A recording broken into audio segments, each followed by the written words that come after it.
You have one of those TVs when you were growing up, Laura? No, we had the TV by itself, but my grandmother had one of the ones you were describing, and it was funny. It was in the living room and it got pulled shut because she had the other one she watched in the den. And so on Friday when it was football or baseball time, she'd come in and slide it open and would be in the living room, and then after that it got closed.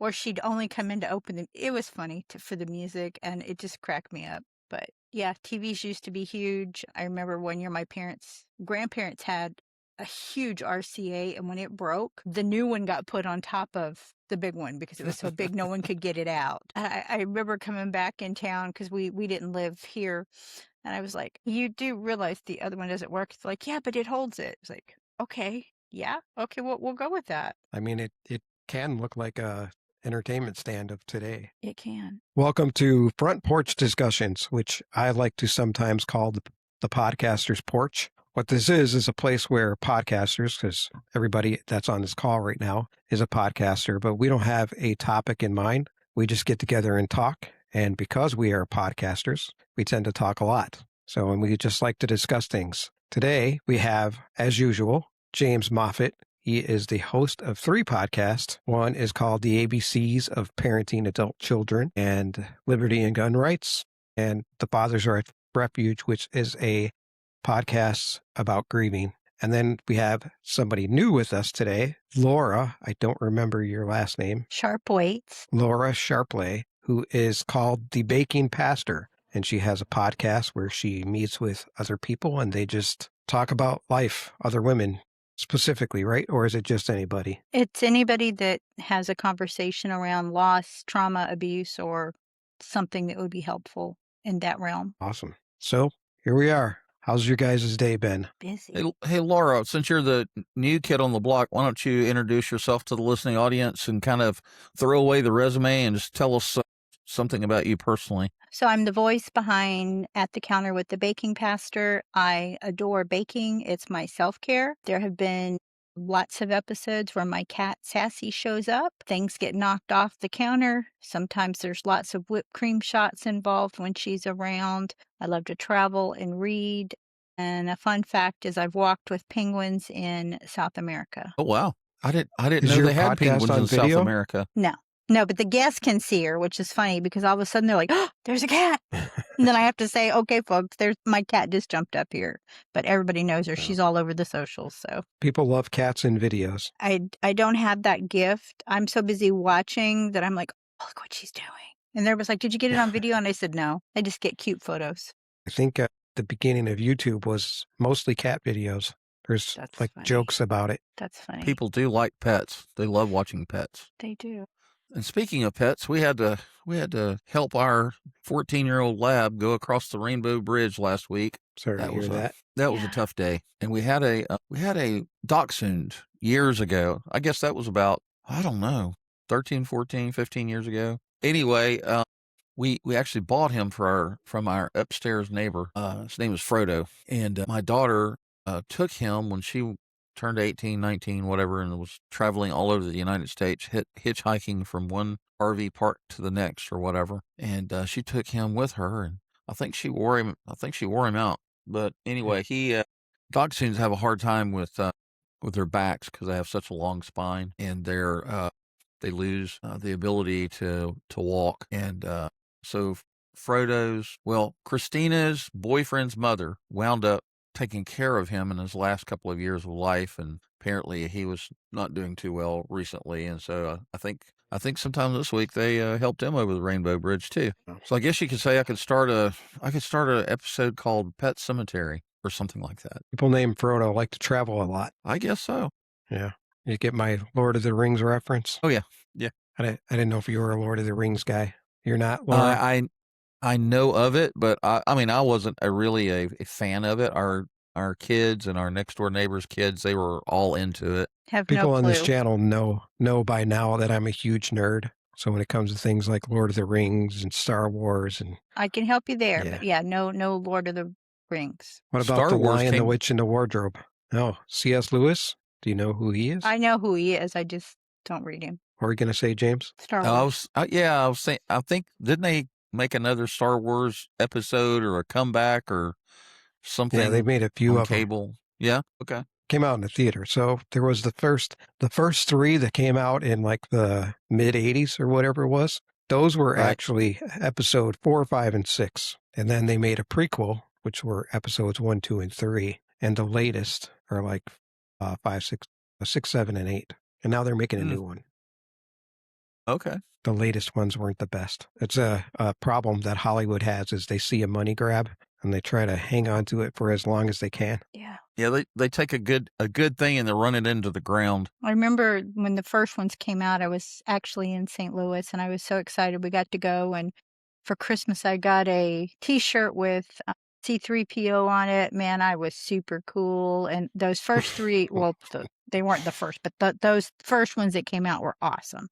Then the next three were pretty good. And then, like you said, it was like, I haven't even seen the last bunch. I gave up on those. But we don't watch a whole lot of TV or movies. We have Pluto. So, I mean, if you want to watch like The Jeffersons or Three's Company, I am right there. But anything current, no clue. I don't watch a whole lot anymore. Becoming a podcaster and ministering at my church, it's made it. I have a lot less time to watch TV. James, what about you? Right. Do you watch TV? I have to say that I question why I pay a cable bill when 99% of the movies and TV shows that are on, we've already seen them.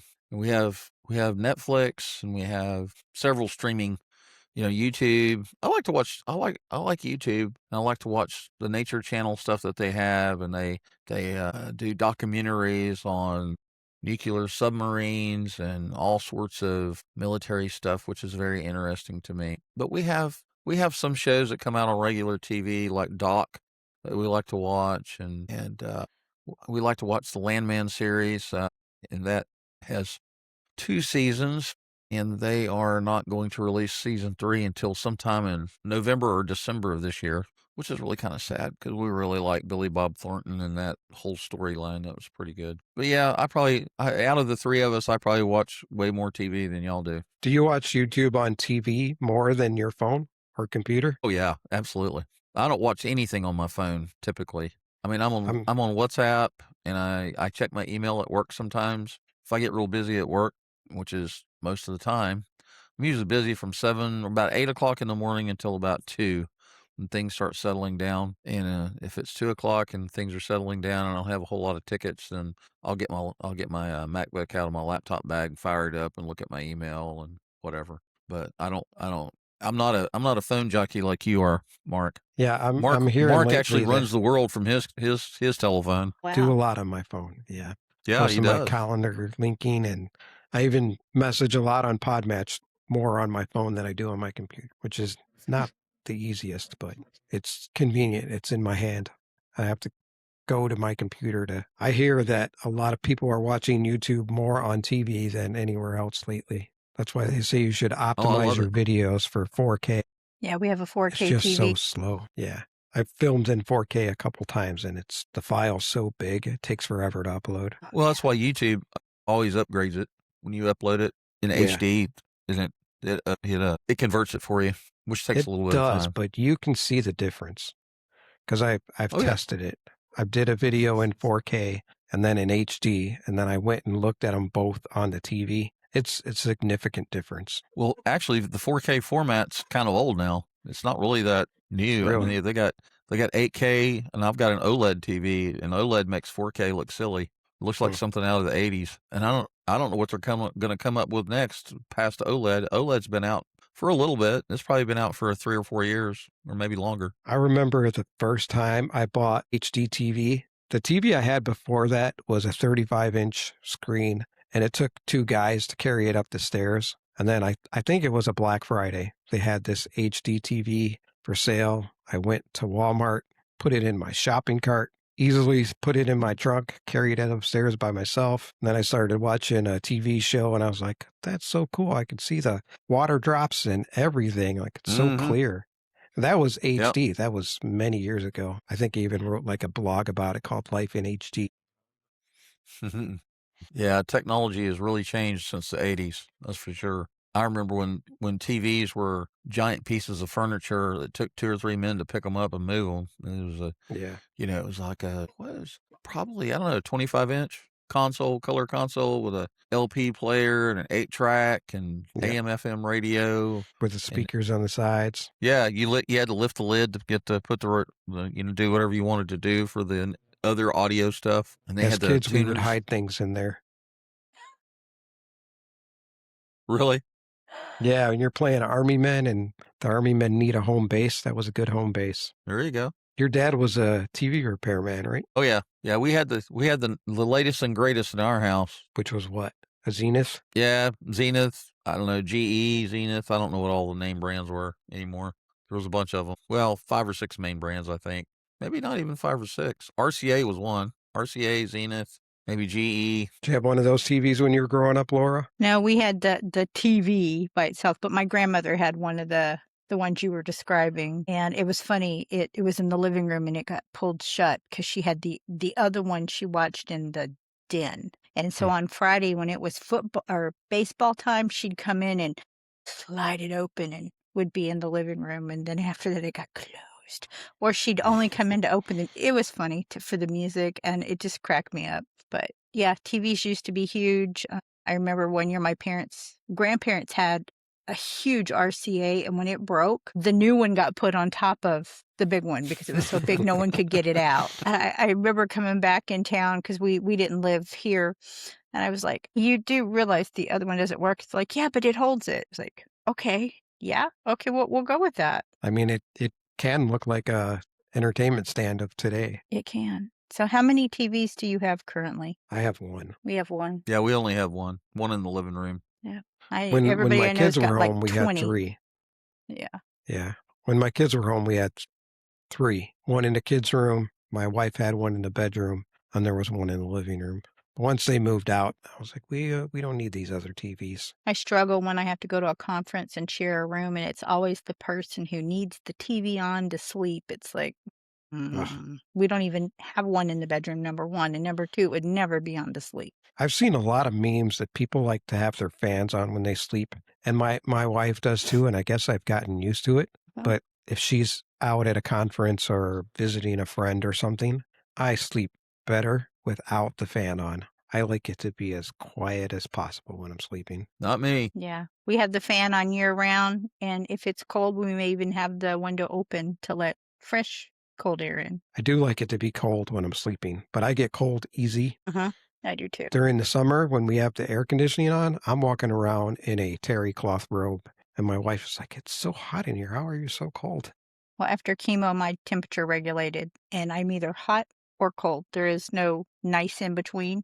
So usually wow. I'm cold, even in the summer. I mean, I'll walk. I'm surprised I don't have one on now, but if we go out, there's a sweater that stays in the car or the truck. They're always with me. I now can tell what the difference is or I just noticed what's so different about the studio. Mark, you're on the bottom, I'm on the top right, and Laura's on the top left. And typically we're all straight in a line. It's different on my end. You're on the bottom. I'm on Yeah. the top right, and Laura's on the top left. That's what I have. Right. But it's like a triangle configuration, right? There's Yeah. 2 on the top and 1 on the bottom. Yeah, but Yeah. upside down. Yeah. That's different.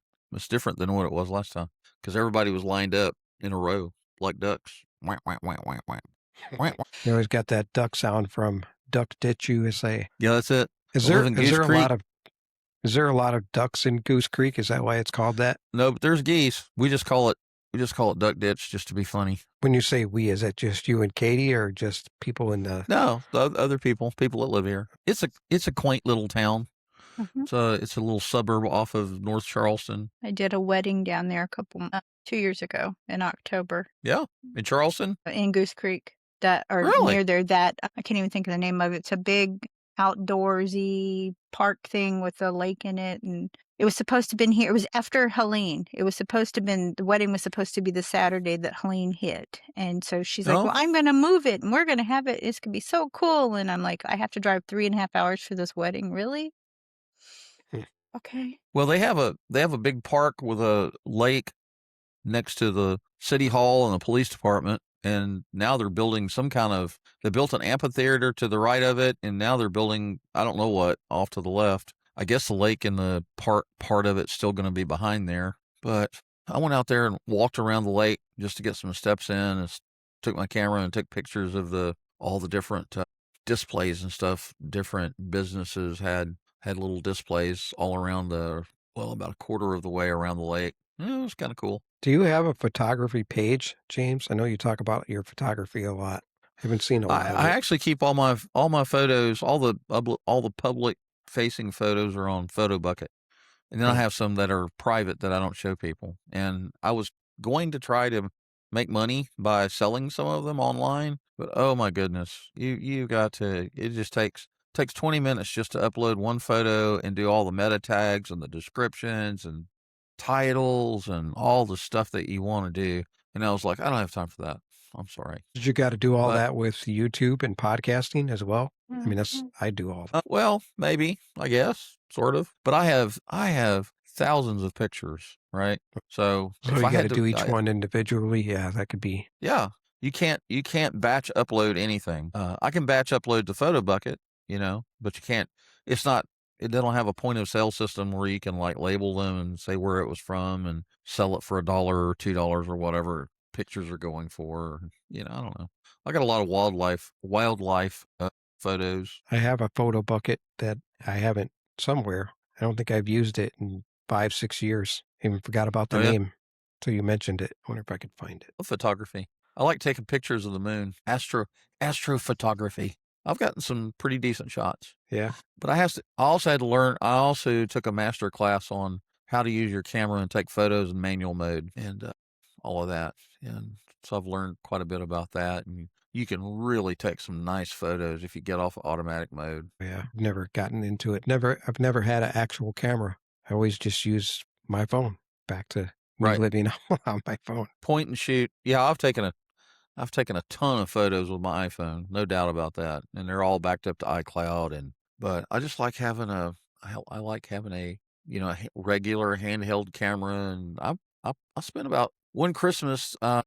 Amazon had a special on a Canon. I think it's an R100. It's a mirrorless digital SLR. And for $500, I got the camera, 35 millimeter lens, and a whole bunch of filters and extra batteries and a bag and whatever. And then I've spent probably 3 times that much in lenses. I spent like $1,200 on a telephoto lens for it. And then probably another $800 on another lens I've got. And I've got a fisheye lens and this kind of lens and that kind of lens and tripods and battery packs and all that kind of stuff. You can spend a lot of money on photography. Yeah. So Laura, what do you do for fun? What hobbies do you have? We go fishing at a family pond. We travel. I read and I bake. What do you read? Whodunits, preppers, mysteries, a lot of Christian stuff. That kind of just depends. And then I try and read the books of all the guests that I'm interviewing.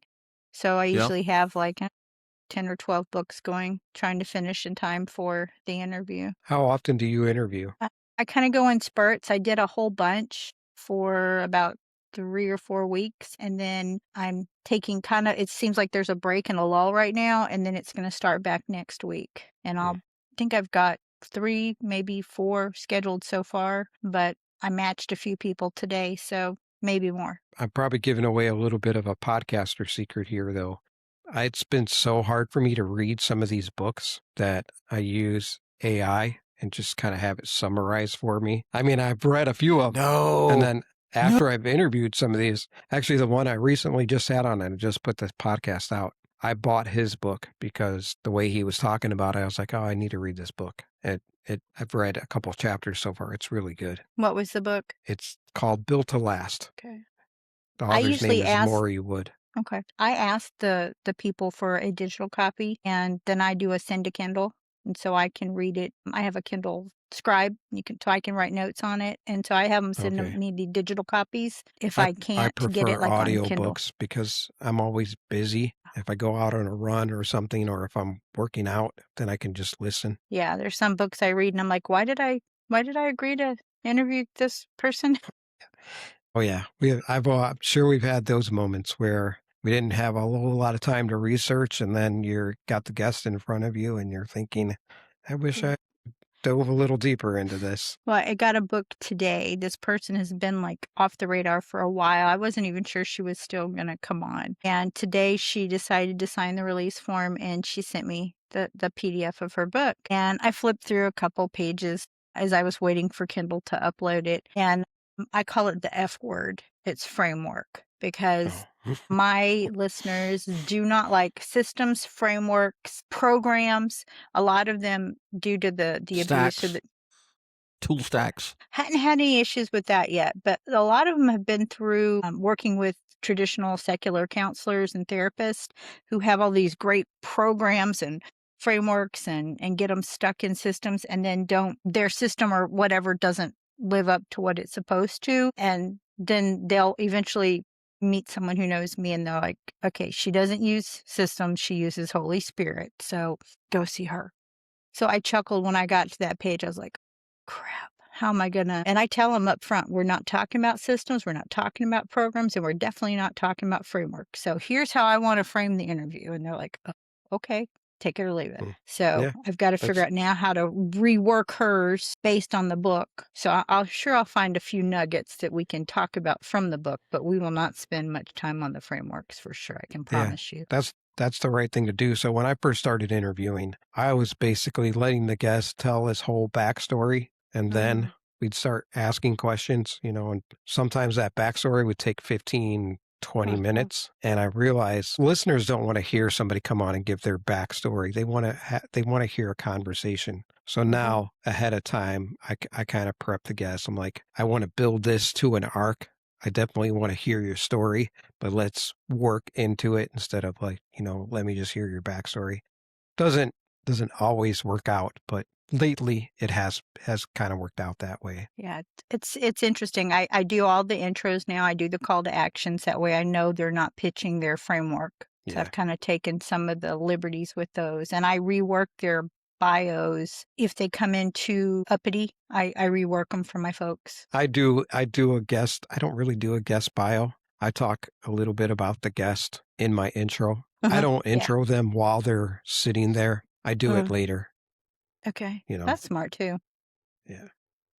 Because then what I try to do is, I don't know if you've seen any of or listened to any of my podcasts, but I try to, and actually I've changed it the last 3 weeks. I've been doing like a movie trailer. So I used to find the most riveting part of the podcast and leave it at a question that makes the listener want to be like, oh, well, what happened here? Like one that I did was this guy, he was telling his testimony, and he's like, this is the exact clip that I put on there. He's like, there I was next to a Christian bookstore and a bar with topless women. And he's like, and I had the option, but I really wanted to go see topless women.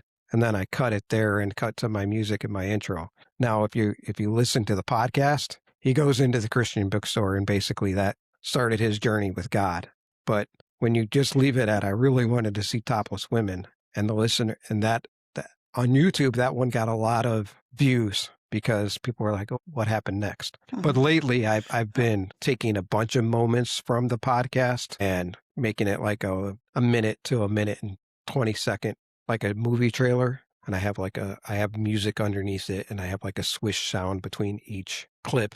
It's like a little quick shorts. It helps a lot. It seems to be gaining retention.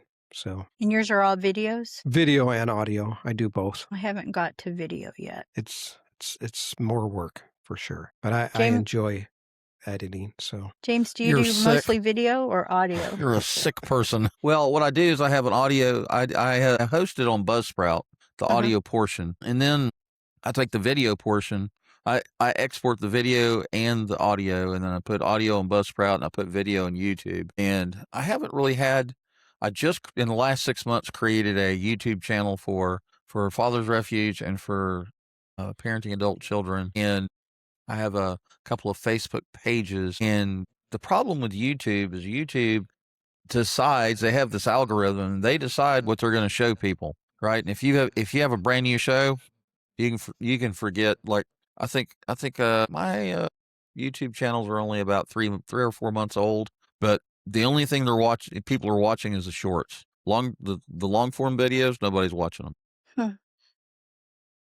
So I just uploaded like 5 audio podcast episodes to my parenting channel today, but I didn't put any of the videos out yet. I might or I might not. I just may use Opus clips to upload 4 or 5 shorts or magic clips, one for each day, up until the actual episode releases. So I've That's a gotten smart emails idea. from a few people to, hey, can we help you with your video? I'm like, I don't have a video. And they're like, do you want to start No, one? you're gonna get emails all the time. Yeah. Once you start, if you start doing video, you're gonna start getting emails that say, "Oh, you're doing a really great job on your YouTube channel, but But if you want help, I can help you." And most of them are named Frank and Joe and Bob. And then when you look at their picture, they're not Frank, Joe, and Bob. They're all the emails I get are from people in from India. Middle East. Yeah. Yeah, apparently, I guess, in India they have video editing schools that everybody goes through, and then they let them loose on YouTube, and they send you unsolicited emails and tell you about how wonderful that your product is or your show, and we can, they guarantee that you can get, blah blah blah, thousands of listeners and all of this. And Yeah, I'm but like, okay, whatever. their guarantee of thousands of listeners is basically bots that they Right. upload. Right. Yeah. It's Yeah. best to just let it grow organically. Say what God tells you and let the Holy Spirit do the rest. I had a guest maybe a month ago, who had been working with an SEO coach. And when we got done, she said, I looked at your show and I think if you did this, this, and this, it might help you grow. And she gave me some examples and I thought, okay. So I did it and it has gone gangbusters with those couple suggestions. And I thought, wow, okay, cool.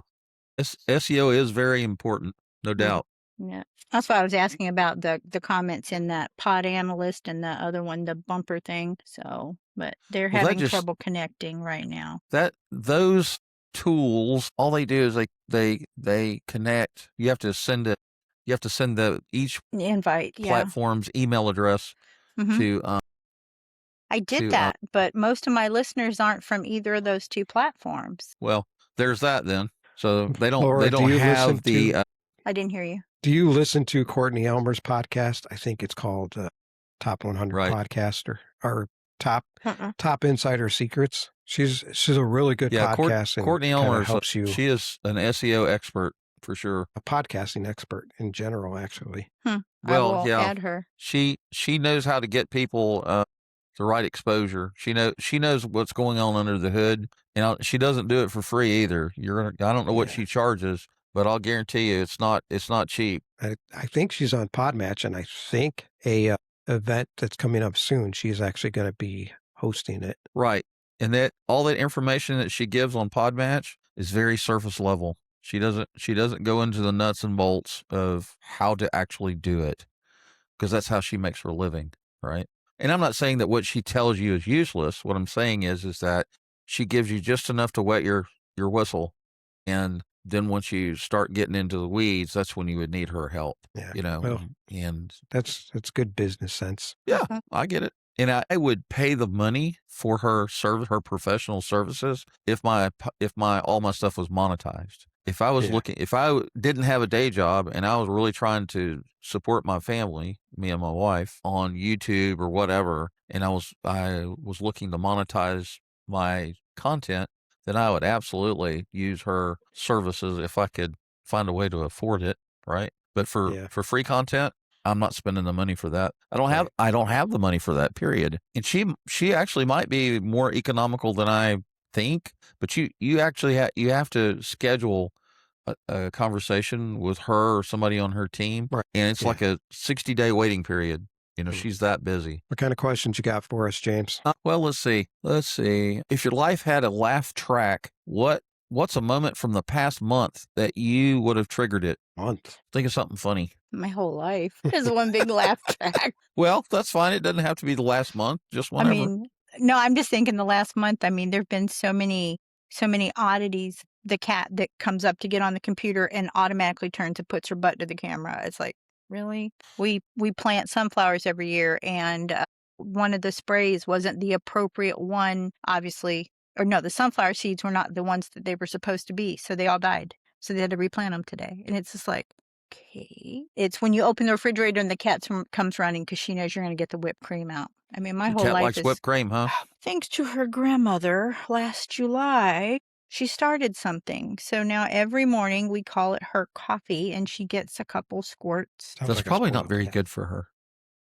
You know, she eats mice and squirrels and birds. I'm thinking whipped cream's probably the best thing she's eating. Well, I think cats are naturally carnivores, aren't they? Yep. Yeah. But I Yeah. guess it's like spray milk or cream. I don't know. She loves it. So, she doesn't, she plays with her toys. She has her snacks. And if she wants whipped cream, we can make that a line item for the business. There you go. I didn't take a picture, but I could have given you a laugh track from today because I had to suit up to play basketball in case, because we had a few no-shows and they're like, oh, we're going to be short a guy or two on the team. And they were like, I think you're going to have to play. I haven't played basketball in 10 years, and most of my basketball shirts are a little too small on me now. The one I had on today was like squeezing me. Then at the last minute, one of the teams that had gotten eliminated, they're like, oh, we can let him play instead of you because you got to run things. Great. Because I didn't want to play. I got there a little bit early and I was shooting around. It's like, man, I'm going to create a disadvantage for whatever team gets me. I played basketball when I was younger. When I was in high school, played low post and center mostly. It was a lot of fun. How tall are you, James? 6 foot. You're like I'm not taller that than tall. me. I got I'm a guy 5'3", at work so- I work with is 6'5". I have to look up at him when I talk to him. I'm Not too bad. 5'3" and my husband's 5 foot. So neither of us play basketball. Yeah, I'm 5'3" too, so Short I'm people. pretty We good were- at getting in people's. When I played basketball when I was younger, I was fast and I was good at getting in people's way, like setting a pick, because you couldn't really see me. Right? Well, laugh moment last week at the grocery store. I'm like T-Rex, right? I'm short and I got little short arms. And of course, whatever I want's on the top. So I'm like waiting for a tall person to walk by. Can I borrow your height? And they're like, what? I'm like, I can't reach that. Can I borrow your height? And they're like, what do you want? And they got it. And I said, thank you. They're like, well, I need that. Can you help? Sure. It was a good trade-off. Yeah, I'm going to have to start carrying my grabber, I think, to the grocery store because, knocking stuff off the shelves is a little dangerous. Yeah, when you say, can I borrow your height, their brain's probably not processing that. You should have just said, can you get that off the top shelf for me? That's the fun about being educated in a place that there's not, is sometimes you just have to make your own laugh track. And I think that's the other thing that cracks me up on the pod match. I have a doctorate. Nothing on my stuff says it. And so they'll send me this huge, I'm all this with all this and all this. And I'm like, okay, and I went to an Ivy League school. And then they get on and they're like, I just want you to know that I have my doctorate. I'm like, yeah, I do too. And your point is? And they're like, oh, crap. Maybe I should have researched her. I'm thinking, well, you wouldn't have found it on Podmatch. But you don't have to talk all up here when most people are going to be, what newspapers are written to what, if they still are doing it, like 3rd to 5th grade level? It's typically 8th grade. The It average used to reading be third. comprehension is, I think it's moved up to 8th grade. Not in South Carolina. That's the average. Hey, wait a minute. I live in South Carolina. Yeah, I do too, but we're the ones on the upper end of the curve. Yeah. And I don't even have a bachelor's degree. So, you're way more educated than I am. That's what my My wife's husband got says. two master's degrees, and she's a special ed teacher. So, but I went to a Quinlan ISD anyway. And in 2nd grade, we had a reading teacher, and she would get up and do the jig if we would do something right. If we would, pass one of her exams, or she'd be teaching us how to read, and we would read correctly, or whatever. She'd get up and do a jig, and so I remember that, and she did a really good job of teaching us how to read, and basic skills like reading, writing, and arithmetic. Back in the 50s and 60s, that was, that's what people were taught. They were taught how to do those things, and now not so much. And I've had to, like when I worked security for, on and off for about 10 years, the officer would write the incident report and put it on the desk. And I was a supervisor, and I'd come along behind them and I'd read their incident report and go, what are they talking about? They couldn't even string a sentence together, no coherent thoughts whatsoever, And so I'd have to rewrite the incident report before the property manager would see it because it was just sad. And Katie was in several graduate classes like you had to do with yours. And they had projects they had to work on, like with eight or 10 people. And those We went to and the those same people, university. I know those projects. I those dreaded those projects. she wound up doing it herself because she couldn't get people, number one, to collaborate on a timely basis, and they couldn't write a paragraph, much less a simple sentence. You would think that somebody that has a 4-year degree, I'm ranting now, sorry. You'd think somebody that has a 4-year degree would understand a basic sentence structure and how to write it, much less, write a paragraph or a whole story.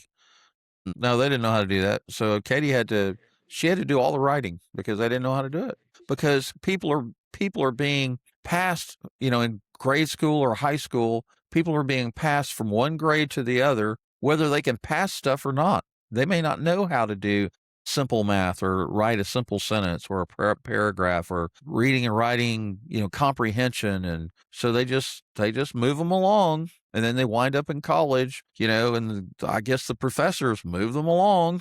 I don't know. Didn't. I failed them. Yeah. I I don't participate in that. I'm not a fan of T-ball. I'm not a fan of everybody getting an award. I don't think kids in kindergarten and other grades until you get to high school should graduate. I know too many high schoolers now that don't want to go to graduation because they've already done it a couple times and they don't see the value of it. And so I'd get these, when I was doing my special ed masters, I would get these assignments and be like, I can't turn this in. This is going to mess up my GPA. So I'd take their junk and I'd submit it along with the whole project, and I'd let the teacher decide what she was going to do with them because my stuff was not going to be, I hated those. I'd go in each semester going, please don't make me do a group, please, please. But then when I taught it, I was like, man, I hate groups because I always know there's going to be somebody. So I put together a survey form. They had to give each other a survey. And you know what? They will tell the truth on each other to get a better grade. So, but yeah, I've called many of students and I said, I don't think online learning is your thing. I think you honestly need to quit and go to a ground university where you can get handheld. Because Right. I'm not editing your grammar to attempt to figure out what your lesson plan says. You need to learn how to read and write before you can teach little kids how to read and write. Exactly. So I was the tough professor, but I loved them and I'd love on them. But So I guess my funny moment was, I've had several, but anyway, I had one the other night when I was interviewing. What was she? Some kind of coach, therapist. I don't know. Everything turns into a blur. But anyway, I try to research people's pod match profile, read their profile, read the questions. They all say I'm happy to talk about this, that, or another, or these are questions that I would be able to answer, or, you could use that as a whatever. And then I use to research them and, get a summary of who they are in real life and all that. And assuming that these people are known or have an internet presence, and 99.9% of them do, probably 100% of them do. Because a lot of the guests on Podmatch are book authors or they have some sort of a system that they've developed, or some kind of, here's your favorite word, some kind of framework that they use to be a therapist or coach or whatever. And that's fine. I like to interview people that are subject matter experts in the area of parenting. Right. And anyway, a lot of times you can get good information through AI or Google or whatever. And because they're out there and they have LinkedIn profiles and they are on YouTube and Instagram and all these places. And anyway, I guess I didn't research this guest quite thoroughly enough because AI gave me a bunch of cookie cutter questions that I could ask, assuming that the lady was a parent. Well, guess what? She wasn't a parent. She was like, I asked her the first question. She's like, well, I'm not a parent, but, and I was like, so I just had to trash all those questions. I was like, I can't use those. So I had to pivot, and I actually let her talk and let her build some context. And then I just picked questions out of my head about things that she was saying. Right. And so we were kind of able to segue from one topic to the next that way. But 2 years ago or 3 years ago, I didn't start podcasting until May of 2023. If this had happened when I was brand new at this, that episode would have been trash. I'd have been like, well, I don't think we can do this. I wouldn't have known what to ask her, And I actually barely use my questions anymore. I just kind of have a conversation. Yeah. I prepare questions every time just in case, but hardly Sure. ever use them. I may use them to open, but I never use the questions that they are ready to answer because it seems like they're all about their Oh. framework. So Sure. I don't use those, but I have a couple just in case. But we pray before we go online, and I say, okay, Holy Spirit, if you want something different, run with it. And then we'll get done. We're like, I've never been asked any of those questions. Sorry. Are you okay with it? means you're Oh, good. yes. That means you're a good podcaster. I just enjoy them, and it's funny to watch them. I want to, when I do the audio, I want to see them. I want to have that conversation. Yeah. I don't record the video, but I want to see them. But I've had some interesting ones, probably like you guys. I like We've been talking. asking ahead. asking deep questions. I don't like surface level questions. I like deep questions that kind of digs into the background and finds out who the person really is. I don't mind asking surface level questions in the beginning just to kind of break the tension.